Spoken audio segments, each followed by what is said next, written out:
Hi, Brian. Thank you. And thank you so much for agreeing to be interviewed to just let me know what you're doing because it's really awesome. You're doing information security, so you're doing something a little unusual outside of the, I guess, traditional library sort of sphere. So, Mhm. if you would, do you mind introducing yourself, just saying your job title as it is now and where you graduated? Sure. Right now, I'm a vice president. I work at a large global French bank. We do investigations and analysis of our customers and enhanced due diligence. I graduated with my degree in 2011 from Rutgers University. I did their online program. Okay, awesome. Fantastic. So, how did you go from being your average MLS grad to French cybersecurity financial? I assume there's a lot to suits. How did you go from A to B? Well, I was not your typical library student. I had been in law enforcement right out of college, and I had done fraud investigation work. I got into money laundering investigations, and then I saw that there was a bridge between sort of the research aspect of librarianship and the investigative work that I've been doing. So that's really why I went into library school to sort of polish off those investigative skills, research skills, and sort of build that bridge from government work into corporate America. Okay, so you're kind of like library cop. Whoa, whoa. It's not nearly as sexy as it sounds. It's not like Bookman from Seinfeld. It's a lot of the skills do transition into the corporate world, and I'm leveraging it as best as I can. Nice. So you already kind of came into library school with a lot of skills and from your previous career. Did you do anything while you were studying in library school to kind of boost your odds to getting the sort of job that you wanted afterwards? Yeah, and that's a key component for anybody still in library school that looks to get into less traditional library fields. I would advise looking at the hard skills, website, database, human-computer interaction, government records, information visualization and presentation, those kinds of skills, as well as anything that gets into advanced searching, anything about finding information and evaluating sources. Those are all big. The other one that's huge, I would highly recommend is if your library, and some of them do, Rutgers did, if they offer courses in management, take them. This may be your only shot at getting formal courses in management because a lot of times people find themselves, they didn't think they were going to be the boss and the guy ahead of them left, and now all of a sudden you're in charge. And corporate American, I work for a lot of major banks. They don't put you to school to learn how to be a manager. If you're good at your job, then they just assume you're good at managing, and that's not the case. So if you want to learn how to, motivate, hire, fire, communicate, strategically plan, definitely take school. So they take some classes in management as well, and Rutgers does offer a number of those, and I took them, and they were very important. Okay, cool. No, that is true because a lot of people do kind of have this idea. At least I did when I went to library school, where I didn't even think of management, at all. But I have found that I often have to manage either volunteers or youth assistants and have to be the boss while being like, I don't know how to direct you guys, but just do what I say over there, Yeah. for sure. And did you do any extracurriculars? I know that it is a French bank, so I assume you know French. No, I don't. No, I don't. And I do a lousy French accent, so that's held me back. But I do branch out as best I can amongst my peers, and they're always intrigued to hear I'm a librarian. I'm like, well, that makes sense because you always have a book in your hand and that kind of thing. At school, I made sure that I took an interest in the Special Library Association. The SLA was very, very good, very helpful. For a while, I was into the Society for Competitive Intelligence and Professionals. I think they might have changed their name since in the years interceding. But the SLA is really good about transitioning from library school into the corporate world, and then you need help because to find jobs, to find careers, either for graduates or people who are about to graduate, you have to kind of get away from the terms they use in library school to the terms that people use in business. Nobody uses reference. They don't use cataloging. Competitive intelligence, or it's due diligence. Those kind of terms are going to help you get your resume found. And so the SLA is a big part of that, and they can really help you out if you're looking in the non-traditional space. Oh, that's awesome tip, because that's something that I have found, because I don't work in a library. I work for a nonprofit.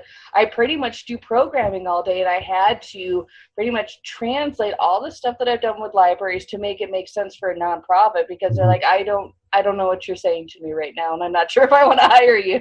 I don't want you to program any of my youth. Yeah, I mean, we're in 2017 now, and there's still a lot of that legacy of, libraries as books on shelves kind of mentality. What can a librarian actually do for me? And what the SLA helps people do, and your younger peers out there that are finding their way out there, is how to transition the skills, which are needed everywhere. Every business needs these skills, so you can get those jobs, because there's a lot of them out there. So. No, that is very, very true. And besides learning how to translate for folks the terms that we use in library science, what's another good recommendation? It sounds like you already had a lot of experience, so you're almost like a career changer. What would you have for folks who maybe aren't a career changer, but they're really just starting out and they've graduated and they're kind of like, what now? Okay, so number one is keep your skills up that you've learned, and whether that's technology skills or whatever. Number two, network. Okay, keep in touch with the folks you went to school with, because they're all going to get jobs somewhere, somehow, and you never know when they can help you out. I mentioned before joining a professional organization, one or two. I know they can get kind of expensive, especially when that student rate expires, but it's an investment, so think about that. We talked about changing some of the lexicon on your resume. If you're young and starting out, if you haven't had a long career and you don't have that traditional arc on your resume, look at a skills-based resume. Those are coming out. They're becoming more popular. You may not have a lot of work experience, and you're going to find you're going to have part-time jobs and stuff that doesn't make sense. It doesn't add a lot of value. But the skills and the projects that you've done in school really do add value, and you can explain that using a skills-based resume rather than I worked here, before that I worked here, before that I worked there.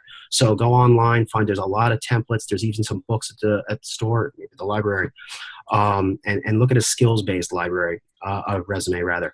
The other thing I think you need to think about, and this is think outside the box when it comes to marketing yourself. You can do a lot of different things that corporations need to do. So don't define yourself in such limited pole. You can do more than the archive work. You can do more than data entry work. You can do more than just managing an Excel spreadsheet. Delivering information, knowledge management, analytics, all that stuff. Don't let the IT folks, don't let them eat your lunch. There's a lot of jobs out there that pay really good money. You don't have to scrape by doing the entry-level stuff for a long time. There are great jobs out there, but you have to be creative in being able to market yourself and your skills so that you're hitting the notes that they want to hear when you go into interviews or they're, searching for resumes. No, that is a very good point. You also have to have a lot of assertiveness, which some students who come out of library school, they really don't. And especially in corporate, even in nonprofits, you got to show that you're kind of tough, because it doesn't matter if you're working with a food bank or if you're working with a corporation. You could be working with folks that could eat you alive if you're expecting to be like, I'm just here and I was doing reference before, but now I'm excited to be here. Oh my God, everybody's intense. So you do have to have that assertiveness for sure. Yeah, I mean, no one, and this is just good general career advice. I mean, no one is going to care about your career the way you do. I mean, no one's going to tap you on the shoulder and say, hey, follow me. I'm going to get you into that, C-suite. You're going to have to be your own sort of guide in that. And you have to go to HR if you work if you have an HR department, and ask about what are the next steps and really own your own career. That's what everyone's preaching now in the corporate world. Own your own career, because if you're waiting for them to reach out to you, you're going to be waiting a long time. It's very true. There is a lot of people who are ready. They've taken a big bite of the world and they're ready for more. And I have gone through a lot of my questions, but I do have one thing that I'm not sure if it's always kosher to ask, but I'm interested. How, if you could do it all over again, would you choose Rutgers? Yeah, I would. I went to Rutgers as an undergrad, so I was familiar with the campus. I was familiar with the library. It was a great program, and I did the online program, and it was fantastic. I'm still in contact with a number of my students. We had a lot of great professors and a lot of great projects, and I was really proud of the work we did.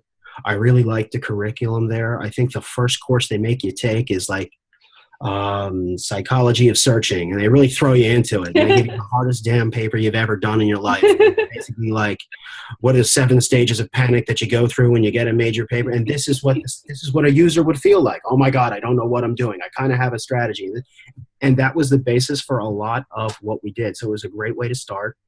The program was great. I felt the professors were very supportive. I felt my classmates were very supportive. And again, I did the online thing. And I thought it was great. Now, I did go to the campus to do a few projects, and I talked to some professors and things like that because I'm not far from Rutgers, but I thought it was a great program.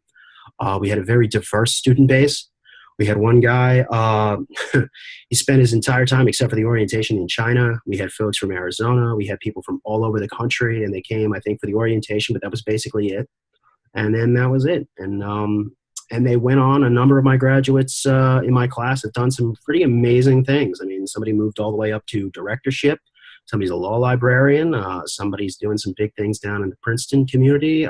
So very diverse, very good quality. Yeah, definitely. Awesome. That's great to hear, because I do like to throw a bone to people who haven't jumped into getting an MLS, and there's so many online programs and in-person on-campus programs that it's hard to really choose. So thanks for the awesome recommendation for Rutgers. And before I let you go, because you give me some great answers to all my questions, do you have any other words of wisdom to either aspiring librarians or current librarians, or, you know, the folks who maybe want to switch it up in their library career? Definitely be creative. That's absolutely it. Do not limit yourself in the types of jobs you can have. Again, you have the skills that people want. If you're going into library school, get, I liken it to like almost like a role-playing game. You know, you have skill trees. So you only have a limited amount of points you can spend. You only have a limited amount of credits you can take. Use them wisely. If you're thinking about non-traditional career, take the ones that have broader application. So being an expert at the Dublin core is nice, but corporate America, it may not pay the bills. So think about technology. Some of us took undergrads. A lot of us are like history, writing majors, things like that.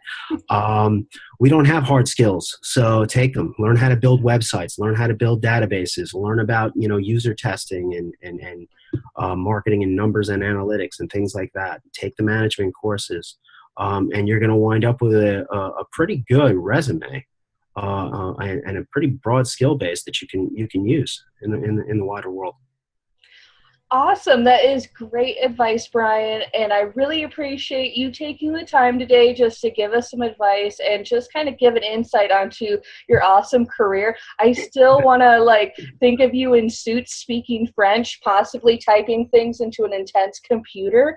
But that's just because I have a bit of a writer in me.